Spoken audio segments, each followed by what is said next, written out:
Stroke आजकल इतनी common बीमारी हो गई है लोगों के बीच में। इसके कारण अनेक हैं। तो एक होता है हेमरेजिक स्ट्रोक, जिसमें क्या होता है कि ल- दिमाग के अंदर नस फट गई, दिमाग की नस फट फट जाती है। बीपी जिनको हाइपरटेंशन के पेशेंट रहते हैं, वो क्या करते हैं कि अपनी दवाई नहीं लेते रेगुलर, उनको रेगुलर दवाइयों पे चलना होता है, तो वो रेगुलर दवाई नहीं लेते। तो कई बार क्या होता है कि बीपी इतना शूट कर जाता है कि दिमाग की नसें, मैंने जैसे बताया, पतली होती हैं, तो वो वहाँ से फट जाती है दिमाग के अंदर। उंगली पे मैं धागा बांध दूँ और उसको कुछ टाइम के लिए रख दूँ।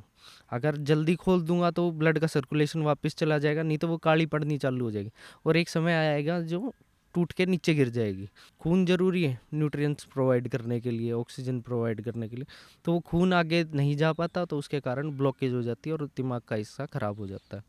रूरल वेव्स में आपका फिर से स्वागत है। आपकी कहानी, आपकी जुबानी, आपके होस्ट करम के साथ। आज हमारे साथ हैं डॉक्टर सुमित दैया, न्यूरो सर्जन। आज हम इनसे बात करेंगे लकवे के बारे में, लकवा या स्ट्रोक इसे हम बोलते हैं, जो कि आज की एक कॉमन डिजीज़ हो चुकी है। आओ चलो बात करते हैं सुमित दैया जी से।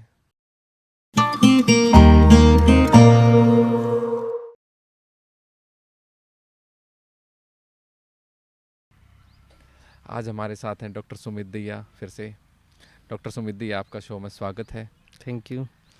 डॉक्टर सुमित दैया, आज हम लकवे के बारे में बात करेंगे। कुछ कोविड के बाद से लकवा बहुत ज़्यादा फैल रहा है, युवाओं में भी बहुत ज़्यादा लकवा, स्ट्रोक।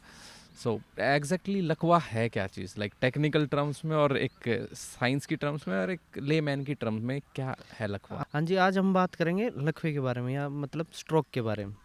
तो स्ट्रोक आजकल इतनी कॉमन बीमारी हो गई है लोगों के बीच में। इसके कारण अनेक हैं। स्ट्रोक, पहले तो मैं आपको बता देता हूँ कि स्ट्रोक का लेमन लैंग्वेज में एक बार आपको ग्रोस बता देता हूँ कि स्ट्रोक होता क्या है, क्या इसके कारण है। तो जो अपना दिमाग होता है, इसमें क्या है, दो हेमिस्फेयर हैं, दो, एक लेफ्ट एक राइट। तो अपनी बॉडी है ना, कॉन्ट्रालेटरल काम करती है। जो लेफ्ट साइड का ब्रेन होता है वो अपने राइट साइड की बॉडी को कंट्रोल करता है, और राइट साइड का ब्रेन अपनी लेफ्ट साइड की बॉडी को कंट्रोल करता है। तो जो हाथ पैर की मूवमेंट होती हैं, तो उन्हीं के अकॉर्डिंग होती है हेमिस्फेयर के। तो जिनमें जैसे फॉर एग्जांपल किसी का लेफ्ट साइड का अगर स्ट्रोक आया, लकवा आया, तो उसमें क्या होगा, एक साइड का हिस्सा काम करना बंद कर जाएगा, लेफ्ट साइड में राइट साइड का हिस्सा काम करना बंद कर जाएगा। तो ये कुछ एक लक्षण होते हैं कि जीभ तुतलाना, ठीक, एक साइड का हिस्सा सुन पड़ जाना या कम काम करना, भारीपन आना, तो ये कुछ एक लक्षण होते हैं स्ट्रोक के। अब दिमाग में हर एक हिस्से का कुछ ना कुछ काम है, ठीक है। कोई हिस्सा मूवमेंट करा रहा है, कोई हिस्सा सोचने समझने से रिलेटेड है, कोई हिस्सा याददाश्त से रिलेटेड है, कोई हिस्सा बोलने से रिलेटेड है, कोई हिस्सा जो स्मेल आती है हमको उससे रिलेटेड है, कोई हिस्सा अपना जो इमोशनल जो कंटेंट होता है उससे रिलेटेड है, और कोई हिस्सा अपना ये जो सुनते हैं हम उससे रिलेटेड है। तो दिमाग में ये अलग अलग पार्ट होते हैं, एरियाज होते हैं, इनको ब्रोकाज एरिया बोलते हैं। तो इनका अलग अलग फंक्शन रहता है। तो जो यूजुअली जो राइट हैंडेड पर्सन होते हैं 80-90% में, उनका लेफ्ट हेमिस्फेयर, जो लेफ्ट साइड का दिमाग होता है, वो डोमिनेंट दिमाग होता है। तो जिनमें लेफ्ट साइड में दिक्कत आती है, तो उनमें ये याददाश्त जाना, बोलना पाना, सुनना बंद हो जाना, दिखना बंद हो जाना, ये सारे कुछ एक सेंसेस ये भी जा सकते हैं साथ में। डिपेंड करता है कौन सा पार्ट इन्वॉल्व हुआ है दिमाग का। अब लकवे के तीन वो होते हैं, स्ट्रोक के तीन टाइप्स होते हैं। एक पोर्शन होता है ट्रांजिएंट इस्केमिक अटैक, टीआईए बोलते हैं। टीआईए में क्या होता है कि जैसे छोटा, जैसे हार्ट के अंदर ब्लॉकेज आ जाती है, वैसे दिमाग के अंदर भी ब्लॉकेज आ जाती है। वो कुछ एक टुकड़ा कोलेस्ट्रॉल का, फैट का जाके टूटा, दिमाग की नस पतली होती है, वहाँ जाके अटका, और लेकिन फिर पास कर गया। तो वो कुछ समय के लिए ट्रांजिएंट, इसलिए उसका नाम ट्रांजिएंट है कि कुछ समय के लिए रुका, फिर वो निकल गया। लेकिन ये जो ट्रांजिएंट टीआई है, ये अपना थोड़ा खतरे की घंटी दे जाता है मरीज को कि भाई अब ये हुआ, आगे बड़ी समस्या आने की संभावना हो सकती है। तो ये लकवे के भी टाइप्स हैं, ठीक, स्ट्रोक के। पहला मैंने आपको बता दिया टीआई। तो एक होता है हेमरेजिक स्ट्रोक, जिसमें क्या होता है कि दिमाग के अंदर नस फट गई, दिमाग की नस फट फट जाती है। बीपी जिनको हाइपरटेंशन के पेशेंट रहते हैं, वो क्या करते हैं कि अपनी दवाई नहीं लेते रेगुलर, उनको रेगुलर दवाइयों पे चलना होता है, तो वो रेगुलर दवाई नहीं लेते। तो कई बार क्या होता है कि बीपी इतना शूट कर जाता है कि दिमाग की नसें, मैंने जैसे बताया, पतली होती हैं, तो वो वहाँ से फट जाती है दिमाग के अंदर। दिमाग के अंदर फट गई तो पूरा खून दिमाग के अंदर जम जाता है। दिमाग के अंदर खून जम गया तो जो हिस्सा खराब हो गया नस फटने से, उसके कारण एक साइड पे लकवा लग सकता है। तो तीसरा जो है स्ट्रोक का, वो थ्रोम्बो एम्बोलिक। उसमें क्या होता है कि जैसे टुकड़ा मैंने जो टीआई में बताया था, वो जाके किसी मेजर नस में जाके अटक गया, और वो अटक के वहाँ क्लॉट फॉर्म कर दिया उसने, खून का स्टेसिस हो गया वहीं पे, और क्लॉट फॉर्म हो गया। एक बार क्लॉट फॉर्म हो गया तो मतलब वो हिस्सा की ब्लड सप्लाई ख़त्म होगी। वो हिस्से की ब्लड सप्लाई ख़त्म होने से क्या हो गया, उसका डैमेज हो गया। छोटा सा एग्जांपल दूंगा, अब अगर आपकी उंगली है, उंगली पे मैं धागा बांध दूँ और उसको कुछ टाइम के लिए रख दूँ, अगर जल्दी खोल दूंगा तो ब्लड का सर्कुलेशन वापस चला जाएगा, नहीं तो वो काली पड़नी चालू हो जाएगी, और एक समय आएगा जो टूट के नीचे गिर जाएगी, क्योंकि ख़राब होगी, ब्लड सप्लाई नहीं गया। ऐसे ही दिमाग के अंदर वो जब क्लोट बनता है तो वो खून की सप्लाई नहीं हो पाती। खून ज़रूरी है न्यूट्रिएंट्स प्रोवाइड करने के लिए, ऑक्सीजन प्रोवाइड करने के लिए, तो वो खून आगे नहीं जा पाता, तो उसके कारण ब्लॉकेज हो जाती है और दिमाग का हिस्सा ख़राब हो जाता है। तो ये है बेसिक ग्रोस स्ट्रोक के बारे में। सो इसके कॉमन कारण क्या रहते हैं डॉक्टर साहब? कारण जैसे कि मैंने बताया कि अलग अलग टाइप के हैं। एक सबसे कॉमन कारण है कि कोलेस्ट्रॉल लेवल हाई होना, और जिसमें फॉर एग्जांपल लिपिड प्रोफाइल हम जैसे रेगुलर चेकअप कराते हैं ओल्ड एज में, अपने पेरेंट्स का भी कराते हैं, तो और यूजुअली 30 के बाद करा लेना चाहिए आपको, साल 6 महीने में एक बार लिपिड प्रोफाइल करा लेना चाहिए, रूटीन टेस्ट होता है।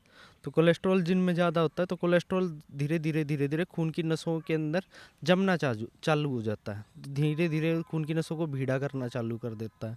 भीड़ा होंगी खून की नसें, तो वहाँ से कोलेस्ट्रॉल का कई बार वो फैट का टुकड़ा टूट के जाके अटक जाता है, वो अटक गया तो स्ट्रोक आ गया। तो एक तो हो गया मैंने जैसे बताया कोलेस्ट्रॉल का। अब कारण क्या है, आजकल जो फास्ट फूड चले हुए हैं बहुत ज़्यादा, जिसको देखो वो सब फास्ट फूड खा रहे हैं, टिक्की बर्गर पिज़्ज़ा, नॉर्मल अपना नॉर्मल खाना तो बचा ही नहीं है, ठीक। और तो उसके कारण बहुत ज़्यादा ये समस्याएं आ रही है। दूसरी चीज़ क्या है, जो जिनमें बीपी की शिकायत रहती है लोगों में, ठीक, वो बीपी की शिकायत वो हार्ट रिलेटेड टू हार्ट है, लेकिन वो दवाई छोड़ देते हैं। जैसे मैंने बताया, दवाई ली नहीं, डॉक्टर ने प्रिस्क्राइब किया भाई ये आपको ये दवाई खानी है, आपको अभी हाइपरटेंशन में आ गए हो आप, आपको लगातार खानी है। वो क्या करते हैं कि आज जी मेरा बीपी बढ़ गया था, आज ले ली मैंने, ना तो मैंने, मेरे को ज़रूरत नहीं है, ठीक। तो वो जो आज ले ली कल नहीं ली, तो जो दवाई चलती है वो लगातार चलती है, वो छोड़नी नहीं होती, तो वो छोड़ देते हैं बीच में, तो ये नस फट जाती है, फिर लकवा लग जाता है, ठीक है। जैसे ही हार्ट का है कि भाई हार्ट में जैसे स्टेंट डलता है, ठीक है, कई बार इसके होने के कारण दो ही होते हैं, एक तो हार्ट से जाके टूट के जा सकता है, या फिर गर्दन की नसों से टूट के जा सकता है, ठीक है। ये जो मोटी नसें होती हैं, या तो हार्ट हो गया, ये गर्दन की नसें। तो जिसमें जैसे टीआईए हुआ, जैसे मैंने बताया खतरे की घंटी बजी, तो उसकी हम हार्ट की भी जांच कराते हैं और गर्दन की नसों की भी, ताकि इन फ्यूचर उसको कोई दिक्कत ना हो। क्योंकि अगर ये भीड़ापन आ रखा है इनमें गर्दन की नसों में, तो उसमें भी जैसे हार्ट में छल्ला डलता है, स्टेंट डलता है, वैसे यहाँ भी स्टेंट डलता है, तो स्टेंट डालना पड़ जाता है उन पेशेंट्स में। डॉक्टर साहब ट्रीटमेंट क्या है इनका? जैसे अगर स्टेजेस वाइज बात करें, टीआईए का, हैमरेज का, इनका क्या ट्रीटमेंट रहता है? और ट्रीटमेंट से ज़्यादा सवाल ये है, एक तो मेडिकल डॉक्टर्स का ट्रीटमेंट और एक अपना देसी, क्योंकि बहुत सारे केसेस में देखा है मैंने, लोग ये कहते हैं कि देसी वाले से जाके इलाज हुआ है, डॉक्टर के बस की कुछ नहीं हुआ।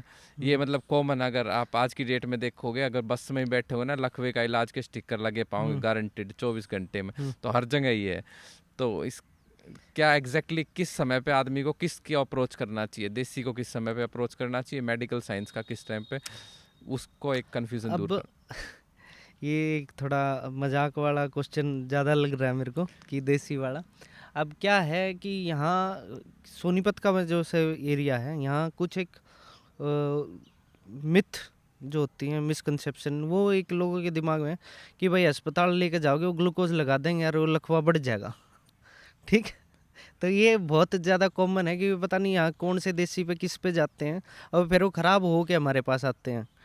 तो कुछ एक टाइम पीरियड बोलते हैं, गोल्डन आवर बोलते हैं उनको। जैसे 6 घंटे का टाइम पीरियड है इनिशियली, 6 घंटे का, जो अगर किसी को लकवा लगा अभी और वो 6 घंटे के अंदर अगर अस्पताल पहुंच जाता है, ठीक। अब वो लकवे की वैरायटी पे डिपेंड करता है कि भाई लकवे की वैरायटी कौन सी है, टाइप कौन सा है। तो सबसे पहले जाते ही इन्वेस्टिगेशन क्या होती है, यूजुअली सब जगह सारे सेंटर पे तो अवेलेबल नहीं होता, सीटी कराना चाहिए सबसे पहले। अगर सीटी कराया, उसमें आपने मोटा मोटा देख लिया कि भाई ये ब्लीडिंग वाला लकवा तो नहीं है, जिसमें के अंदर दिमाग के अंदर ब्लीडिंग हो रखी है, नस तो नहीं फटी, वो वाला लकवा तो नहीं है। अगर वो वाला है तो उसमें वो एक जो ट्रीटमेंट है वो अलग है, दूसरे वाले में ट्रीटमेंट अलग है। जिसमें ब्लॉक हुआ, नस ब्लॉक हुई, उसमें ट्रीटमेंट अलग है। क्योंकि जो पहले 6 घंटे का पीरियड होता है उसमें क्लोट सेटल नहीं होता, जिसमें नस ब्लॉक होती है ना, वो क्लोट सेटल नहीं होता। तो उसको रिवर्सिबल वो एक इंजेक्शन होता है एंटीकोगुलेंट का, तो वो जो एक्टिवलेज वगैरह, तो उसमें क्या है, वो अगर 6 घंटे में लग जाए तो पूरा का पूरी फुल रिकवरी आने के चांसेस हैं मरीज को। एक बार वो सेटल हो गया तो फिर मुश्किल है फिर, क्योंकि वो ब्लड सप्लाई तो जा ही नहीं पाएगी आगे। तो एरिया तो डैमेज हो गया, एक बार डैमेज हो गया तो हो गया, अब फिर उसका आगे कुछ कर भी नहीं सकते। तो पहले 6 घंटे में अगर जो आ जाते हैं पेशेंट, तो उसमें ये एक्टिव प्लेस होता है, उसको क्लोट को तोड़ देता है। क्लोट टूटेगा तो ब्लड सप्लाई दोबारा चालू हो जाएगी अंदर, तो और दिमाग के हिस्से को बचाया जा सकता है।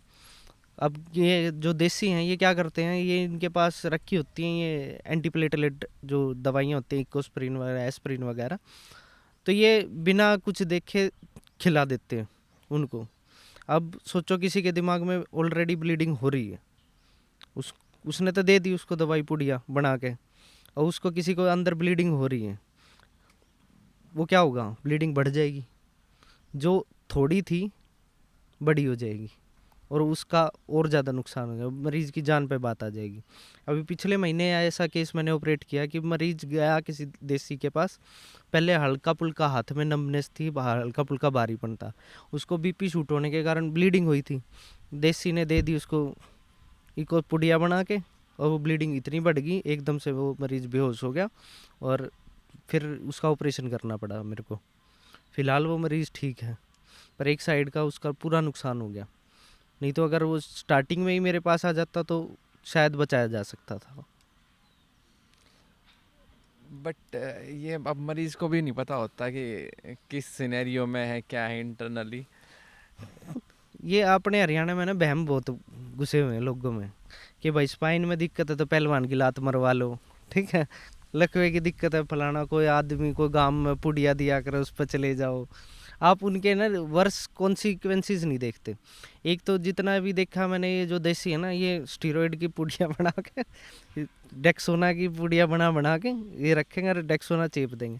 स्टीरॉयड लेने से क्या होता है, इनिशियली तो आदमी को एकदम से हाँ भाई मैं तो बिल्कुल ठीक हूँ, पूरा सही हो गया, पर उसके एडवर्स इफेक्ट देखो ना आपके स्टीरॉयड के बॉडी पे कितने आते हैं। तो ये अपने हरियाणा में तो बहुत ज़्यादा है, हरियाणा में क्या पूरे इंडिया में ही ऐसा सीन चल रहा है। ये मैं बोलूँगा कि एजुकेशन की सही से गाइड, या लोगों को सही से गाइडेंस नहीं होती, लोगों को सही बीमारी के बारे में पता नहीं होता कि कहाँ किसके पास जाना है, किस बीमारी के लिए किसको दिखाना है, वो भी एक वो जाती है। डॉक्टर साहब, इसका अगर प्रिवेंटिव की बात करूँ तो स्ट्रोक वगैरह से प्रिवेंटेशन के लिए क्या करना चाहिए? एक तो हेल्दी लाइफस्टाइल चूज़ करो आप, एटलीस्ट 45 मिनट्स डेली के एक्सरसाइज करो, ठीक है। दूसरा क्या है, घी तेल चिकना जो भी चीज़ है इनको अवॉइड करो, ठीक है तो कार्ब्स ही, ठीक है। थोड़ा जितना अवॉइड करोगे आप उतना आपके लिए बढ़िया है ये, ठीक। क्योंकि अपने यहाँ तो घी का ही खाना है, दूध दही का खाना, ठीक। पर वो घी है ना, थोड़ा सा ज़्यादा कंज्यूम मत करो, थोड़ा सा देख के करो। और बाहर का फास्ट फूड में तो आपको पता ही है कितनी मात्रा में क्या क्या होता है। स्मोकिंग वगैरह नहीं करनी, ड्रिंकिंग वगैरह नहीं करनी, ठीक है, वो सारी चीज़ आ जाती है इसमें। और ये आपने घी दूध की बात करी है, देखो हरियाणा से आते हैं, घी दूध का ये सारा काम धाम है। मक्खन बढ़िया है अपना हरियाणा का, पर वो जो मोटा मोटा घी दर देना, घी की है रोटी वही बेली में घेर दियो, घी में पूरी सन रही है, वही रोटी खानी है। बीमारी अगर किसी को होगी है, ठीक है, कि जान पे बात आ सके जिसके, तो फिर तो चीज़ अवॉइड करनी पड़ती है ना। और हेल्थी लाइफस्टाइल में आपने जैसे कहा 45 मिनट एक्सरसाइज, तो ये किस इंटेंसिटी, हाई इंटेंसिटी या नॉर्मल वॉक कर लो आप आप? ब्रिस्क वॉकिंग कर लो Brisk- 45 मिनट्स। अच्छा, ये भी एक वो भी एक सफिशिएंट है सफिशिएंट अगर आप। वॉकिंग है। ब्रिस्क वॉक कर लो आप, स्क्वाट्स वगैरह कर लो आप, तो ठीक है, रनिंग कर लो, ठीक है। ज़रूरी नहीं है आपने जाके जिम में जाके वेट उठाने हैं। ओके। और प्लस जैसे सपोज किसी को स्ट्रोक लग गया, हम्म। उसके बाद क्या उनकी मेंटेनेंस फिजियो कैसे होनी चाहिए, या क्या एक फैमिली को ये एज अ एक फैमिली के तौर पे उनको किस तरह से उनका देखभाल रखनी चाहिए इस पे? ये एक बहुत अच्छा क्वेश्चन पूछा आपने, क्योंकि देखो थोड़ा सा ये जो मेरा वाला पार्ट है न्यूरो सर्जरी वाला, ये थोड़ा ना न्यूरो वाला पार्ट थोड़ा सा डिप्रेसिंग है। डिप्रेसिंग क्यों है? अब मरीज क्या है, जान तो बच जाती है लेकिन लाइबिलिटी हो जाती है घर वालों के ऊपर, कि बोझ हो जाता है, ठीक है। फिर वो बहुत सारी चीज़ें हैं कि भाई वो अपनी डेली नेसेसिटी के लिए भी लोगों पे, दूसरों पे डिपेंड करता है। अब कोई कुछ एक मरीज़ हैं भाई, नाक में नाली डली हुई है, गले में ट्रैकेस्टमी हो रखी है, ये छाती की भी सफाई करनी है, नाक की नाली से खाना भी देना है उसको, क्योंकि उसको तो अगर मैंने बताया ना, जैसे लेफ़्ट साइड का अगर हिस्सा इन्वॉल्व हो गया है तो उसमें तो आदमी को ना सूद है ना होश है, तो वो बस बेड पे लेटा हुआ है, बेड पे लेटा हुआ है बस। वेजिटेटिव स्टेज बोलते हैं कि भाई वेजिटेटिव स्टेज में है ये मरीज़। धीरे धीरे क्या है, उसकी सेवा में लगे रहते हैं, वो भी अपना काम धाम छोड़ के बैठना पड़ता है उनको। ये इसमें क्या है कि एक थोड़ा सा ना काउंसलिंग होनी चाहिए इसमें, लाइक अगर मरीज डिसेबल हुआ है, हैंडीकैप हुआ है, तो उसकी भी, और साथ में घर वालों की भी। काउंसलिंग वाला पार्ट कहीं ना कहीं अपने यहाँ इंडिया में मिसिंग है, कि भाई अब उनकी ना ढंग से काउंसलिंग नहीं हो पाती, कि भाई आप फॉर एग्जांपल कोई मरीज बेड रिडन हो गया, अब हमने उनको भी समझाना है कि भाई ये अब आपके ऊपर डिपेंड हो गया, और थोड़ा इमोशनली स्ट्रेसफुल उसके लिए भी है, मरीज़ के लिए भी, क्योंकि वो छोटी से छोटी, अगर उसको पेशाब जाना है या उसको वॉशरूम जाना है, तो उसके लिए भी वो निर्भर हो गया अपने घर वालों के ऊपर। तो एक ऐसा फेज़ आता है कि वो उनको भी अपना काम धाम छोड़ के उसके ऊपर लगना पड़ता है। तो उसमें क्या, इमोशनल, फाइनेंशियल, तो सारे डैमेज हो जाते हैं उस फैमिली में जिसमें ऐसा कुछ घटना घटती है। तो बेटर है तो इसको प्रिवेंट किया जाए ना। बिल्कुल बिल्कुल। आशा करता हूँ आज का एपिसोड आपको अच्छा लगा होगा। रूरल वेव्स की पूरी टीम की तरफ से आपको और आपके परिवार को दिवाली की शुभकामनाएं।